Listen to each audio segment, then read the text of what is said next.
espaces et lieux publics. Par exemple, nous sommes présentement à la station de métro Papineau et nous voyons ici une fresque dédiée à l'histoire des Patriotes. On peut aussi s'en venir par ici.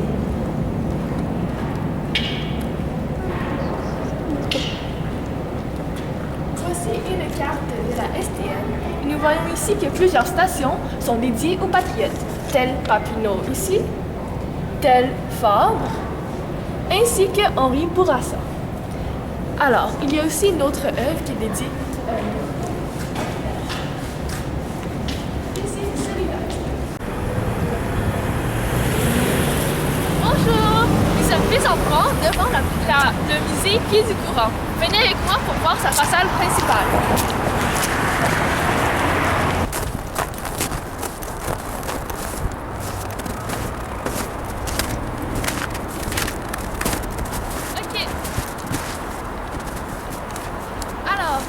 Maintenant devant la façade principale de prison Pied du Courant.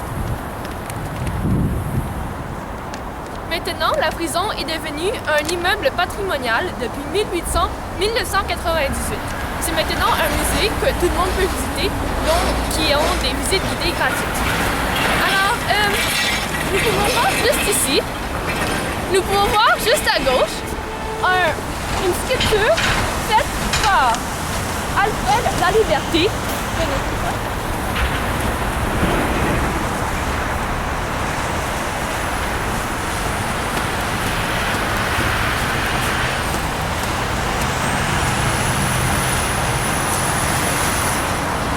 Alors, cette sculpture est faite à la croix tous ceux qui ont disparu devant la prison Pied du Courant. Alors, à l'héroïque mémoire de Sanguinaire, Delorimier, Narbonne, Nicolas, Endelang et beaucoup d'autres qui ont été pendus ici même, devant la prison, après les rébellions des Patriotes. En ce qui concerne l'architecture de la prison, c'est en fait en forme de T.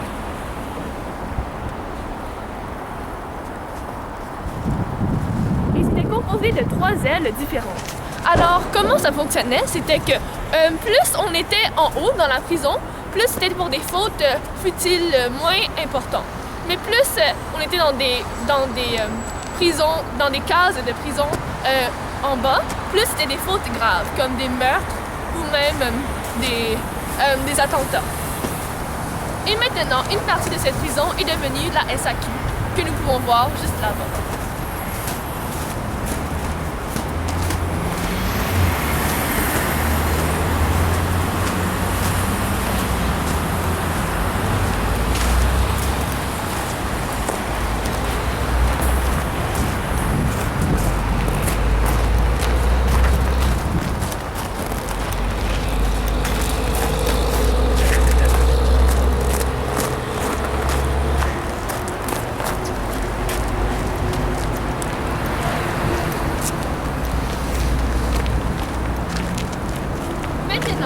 Êtes-vous prêt à entrer dans le musée Pied du Courant pour voir comment c'était vivre dans le temps des Patriotes?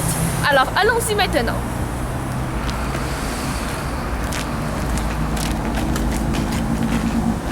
Voir comment c'était vivre dans le temps des Patriotes? Alors allons-y maintenant. Bonjour, est-ce que vous trouvez cette œuvre merveilleusement belle? En fait, on n'est pas dans le musée des Beaux-Arts, mais bien dans la prison Pied du Courant. Cette œuvre est faite par Nicole Tremblay pour la SAQ, mais aussi pour la prison Pied du Courant. En fait, ici on voit très bien l'histoire des Patriotes et aussi on met en évidence les 3 musses du vin.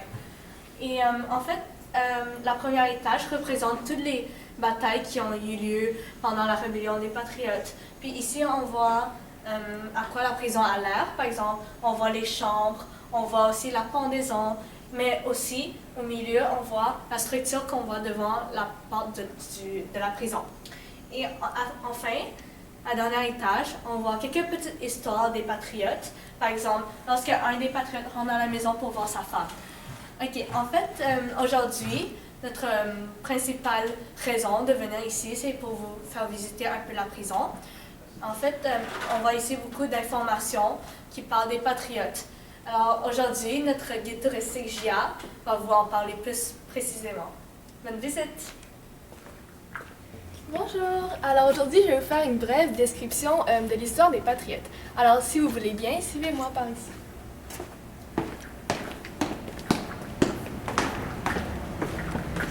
Alors bien entendu, les journaux étaient très importants pendant le temps des Patriotes.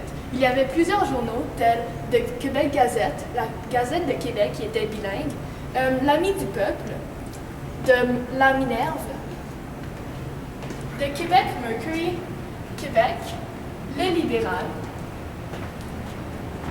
Le Fantastique, ainsi que Montréal Gazette. Alors, bien entendu, c'était très important pour propager les idées et les idéaux des patriotes à travers des journaux.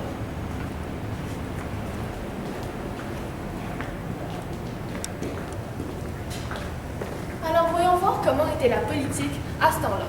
Alors, premièrement, vous devez savoir que c'était après l'acte constitutionnel, et après cet acte-là, eh bien, il y a le gouvernement impérial, c'est-à-dire le gouvernement anglais, qui choisit le gouverneur du Canada.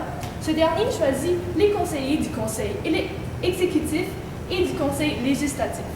Il y avait aussi l'Assemblée législative qui était nommée ou choisie par la population coloniale. Et il y avait eu un grand conflit entre ces deux-là, parce que le gouvernement anglais voulait garder le pouvoir entre ses mains, tandis que le peuple voulait aussi avoir sa portion de pouvoir. Alors ici, vous voyez la chambre d'assemblée avec tous les membres, les députés élus, qui maintenant sont en train de discuter les lois et les taxes. Alors, une citation de Louis-Joseph Papineau en 1831. « Pourquoi donner à un peuple l'entier exercice de ses droits? Il faut aussi lui donner l'estime de lui-même, exciter une noble émulation, lui assurer la liberté du choix. Pourquoi dans le Bas-Canada seulement ne donnerait-on pas cette facilité au peuple, comme on l'a fait dans les États-Unis et dans toutes les colonies anglaises? » C'était ça qu'eux, ils voulaient plus de pouvoir et plutôt un gouvernement responsable.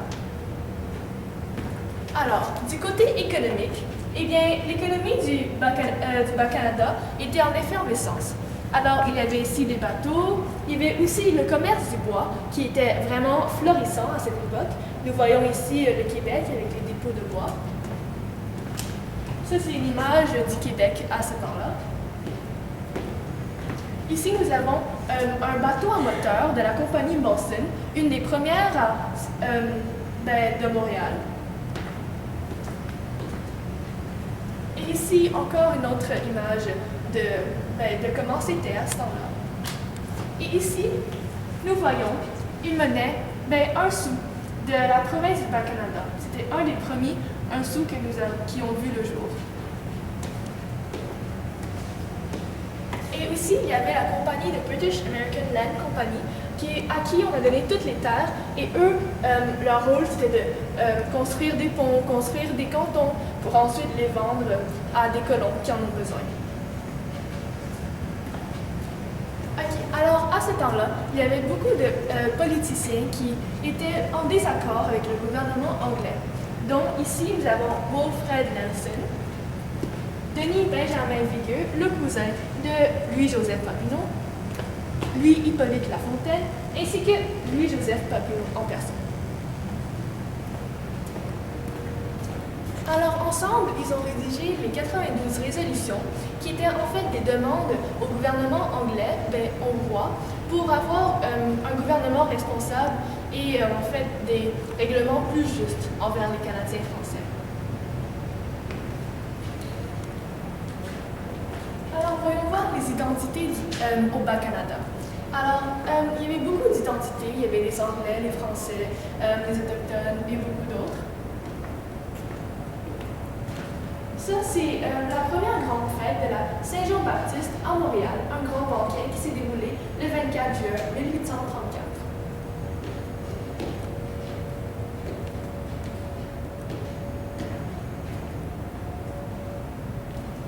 Alors, une citation très très fameuse. « Nulle nation ne veut obéir à une autre, pour la raison toute simple qu'aucune nation ne saurait commander à une autre. »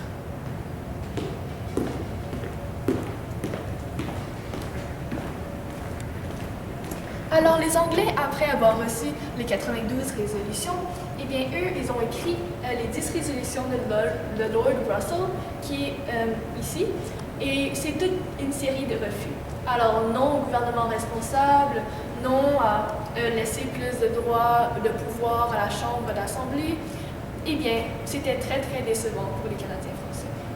Et ici, nous avons Archibald de Hyson, comte de Gosford, le gouverneur à ce temps-là.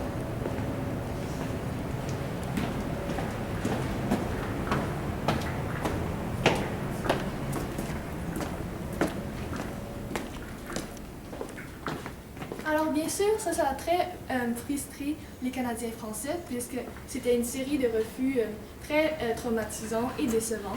Alors ils ont commencé à faire beaucoup d'assemblées publiques où les chefs patriotes tels Papineau ou Wilfred Nelson faisaient des discours percutants qui disaient au peuple la situation et qu'est-ce qu'on devrait faire.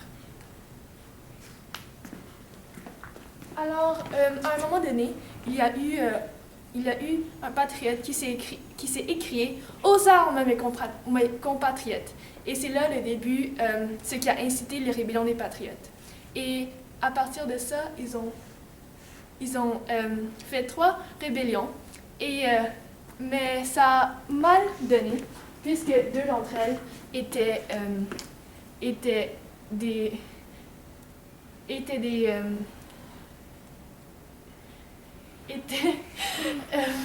des défaites.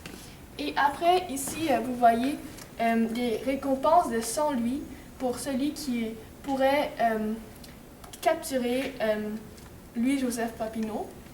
Alors, on a mis sa tête à prix et c'est pourquoi il s'est enfui aux États-Unis.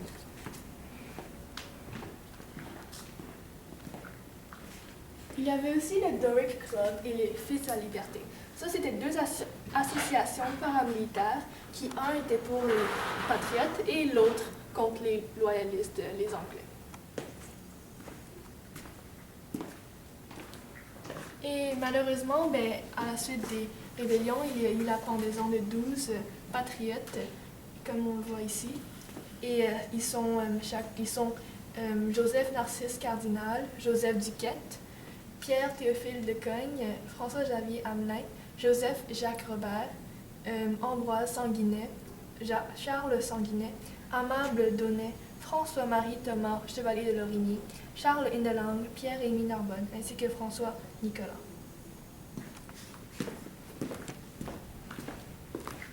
Et aussi, il y a eu 8 prisonniers exilés aux Bermudes, et c'est eux qui ont été exilés. Et sinon, le reste, ils ont été emprisonnés à cette prison même, les prisons Pied-du-Courant. Et ça, c'était l'apparence d'une cellule d'un prisonnier. Et ça, c'était l'intérieur de la prison. Après, il y a eu une association des frères chasseurs. Et eux, ils voulaient se soulever encore une fois pour pouvoir rendre le Québec un pays libre. Malheureusement, ils ont échoué. Et maintenant, c'est plus un pays libre. Ça, c'était la déclaration d'indépendance qu'ils avaient écrite et que Nelson avait publiée dans les journaux américains.